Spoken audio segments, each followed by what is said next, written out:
The Great Barrier of Imagination, Generative AI's Unsolvable Problem.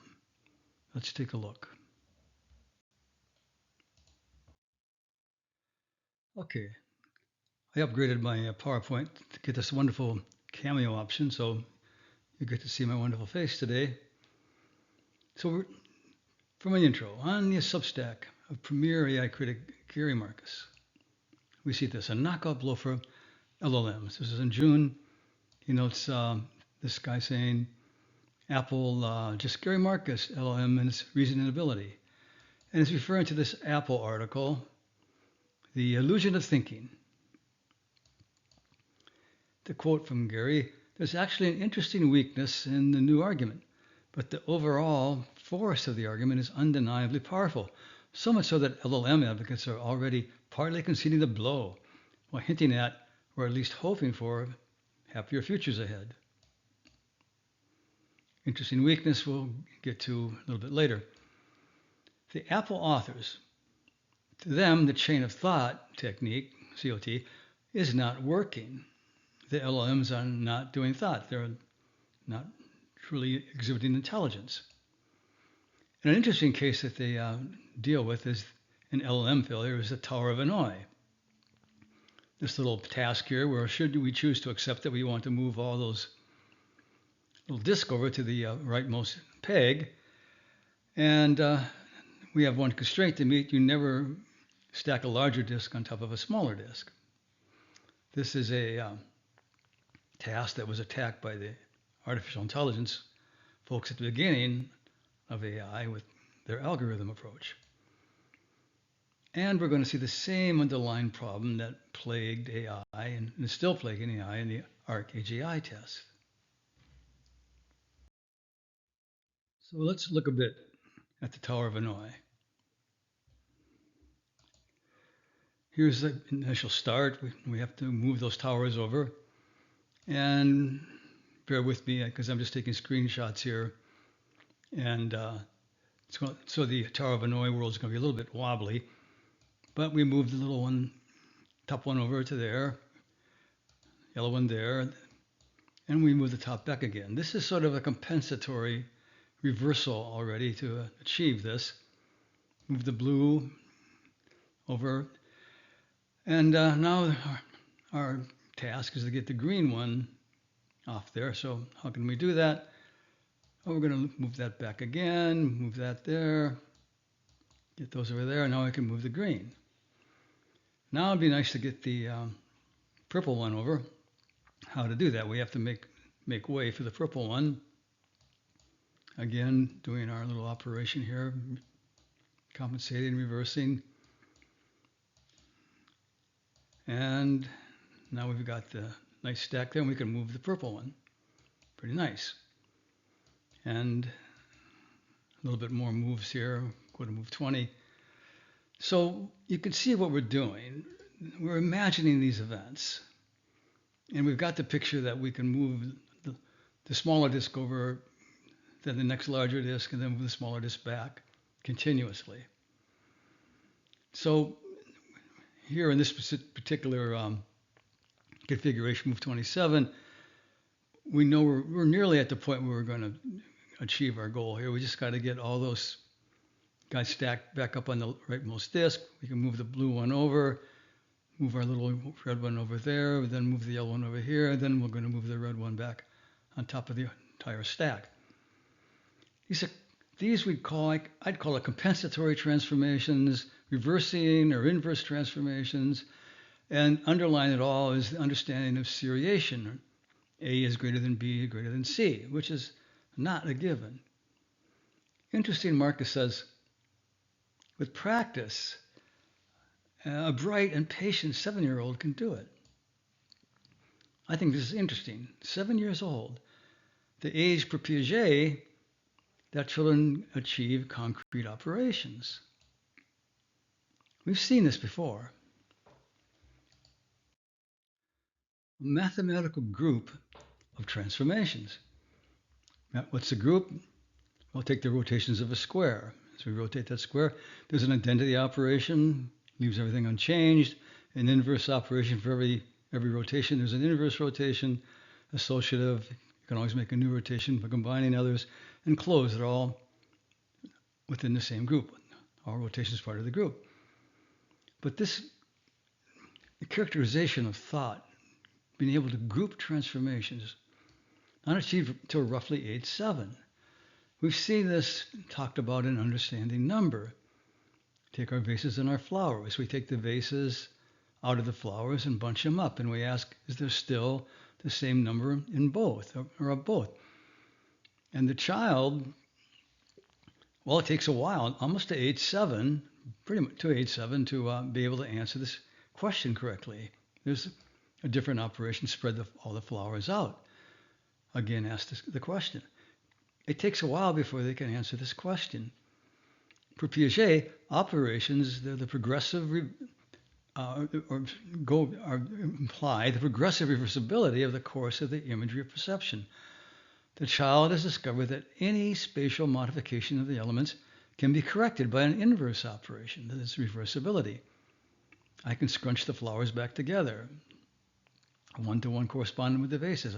I understand we can do that. And this is understood as the source of equivalence.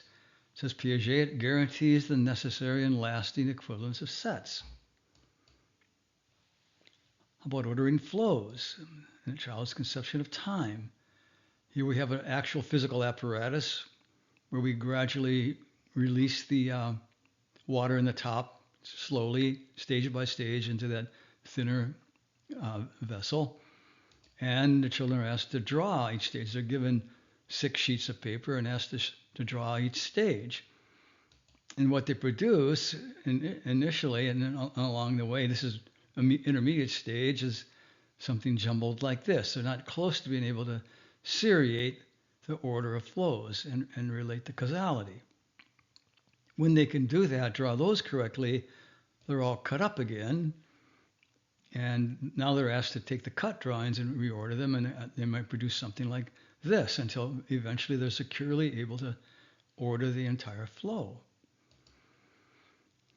So Piaget says, regardless of the irreversible flow of the water, they must perform a reversible operation. They must construct a series, A greater than B greater than C, where the arrows carry a dual or simultaneous meaning, standard for precedes as well as for follows.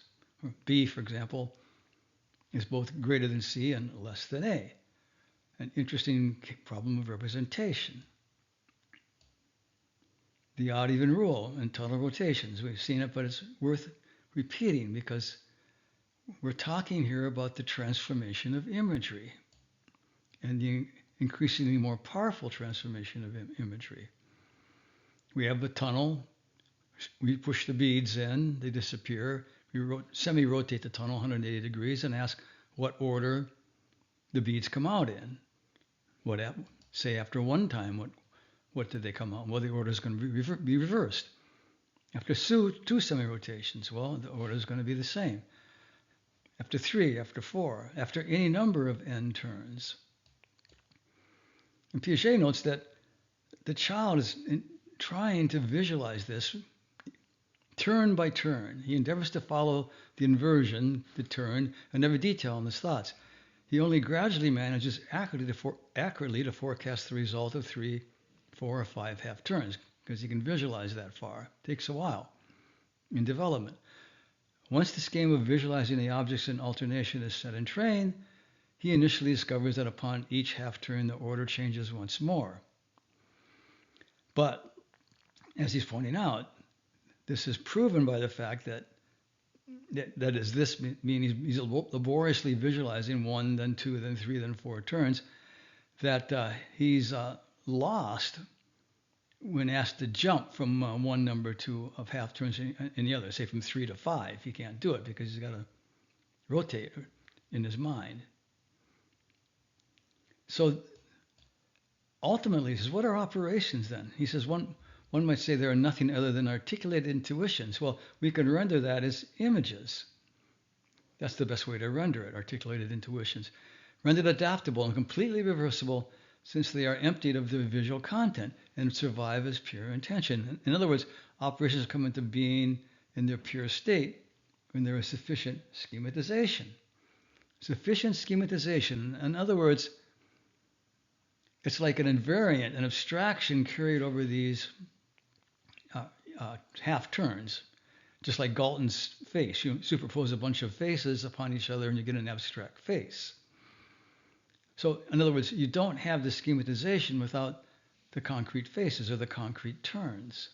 The abstraction relies on the concrete imagery.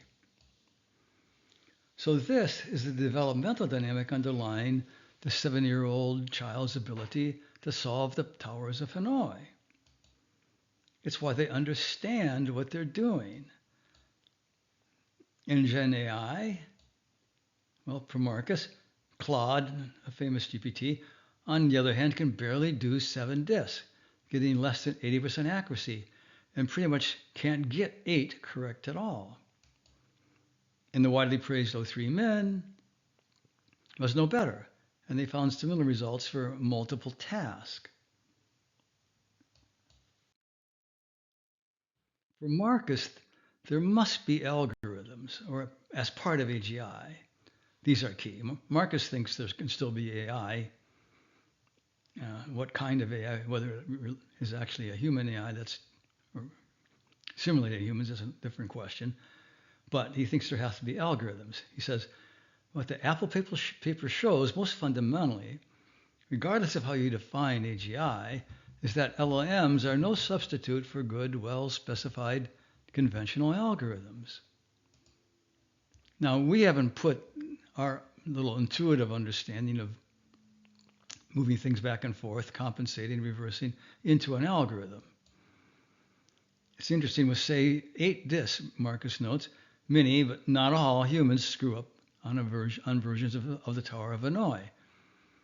And this is that supposed weakness in Apple's argument Marcus noted. In other words, we as humans fail too. Obviously, the task starts requiring more and more concentration, more visualization, more planning ahead, shall we say, more memory. Unless we've extracted the algorithm perfectly and just follow that in our minds. But machines, large language models, do not have this excuse.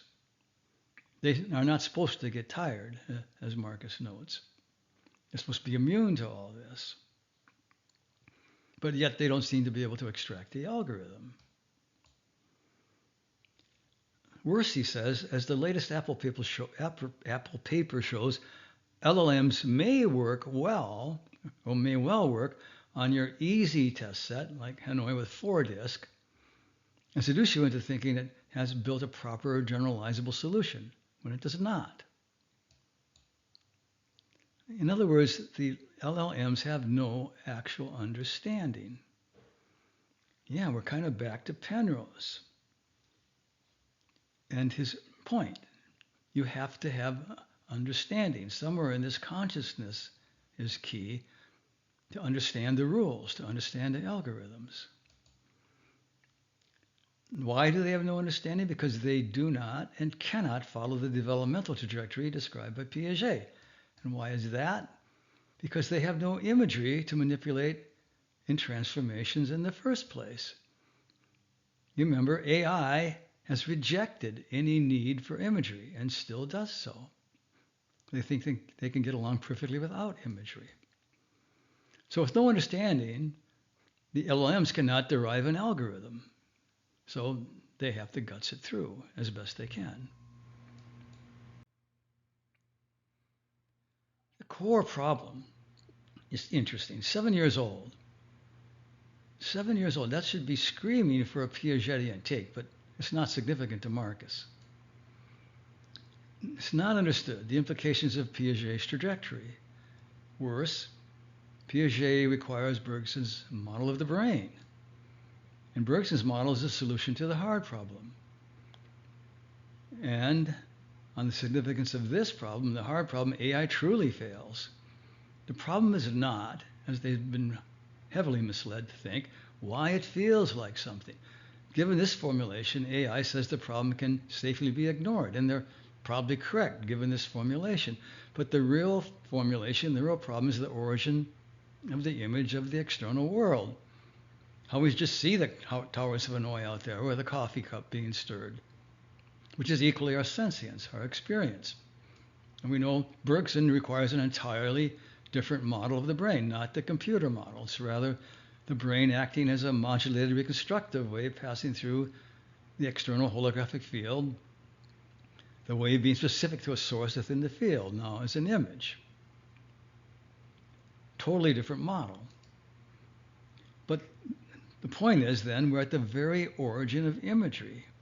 The imagery supporting the transformations, ultimately the group of transformations of thought. With no model of the origin of imagery, you're dead in the water.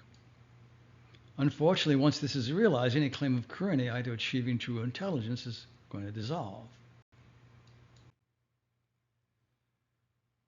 So just last note, some recent videos, all in 2025, I did on this problem that explicates things a whole lot more on AI and thought. Starting off with this arc AGI, why a thorn for AI, and it's still a thorn. Cholet put out a new version which reduced everything AI had accomplished on the first arc AGI test, reduced them back to pumpkins, and they had still left unbelievably easy things that humans could do. They were unable to do in their wake, so even the first level was not really solved. This whole notion of a problem of abstraction and bouncing off what Cholet thinks is abstraction is versus what really is abstraction. And then these on scaling laws and LLMs in the brain as more linguistically oriented. Anyhow, just worth a look. So again, I recommend this book. Take a look at it on time. Consciousness, Bergson, Gibson, the real problems in the line AGI. And I'm just going to say that this is the only alternative model I know of, alternative model to the computer model of the brain that exists. Therefore, it's worth looking at. The Gilchrist, for example, is not truly an alternative model, despite the fact that he shows all kinds of things that need to be accounted for. I'm not saying this accounts for everything, but this is at least the framework of an alternative model. So it's well worth a look. So in any case, next time we'll see. Till then, signing off.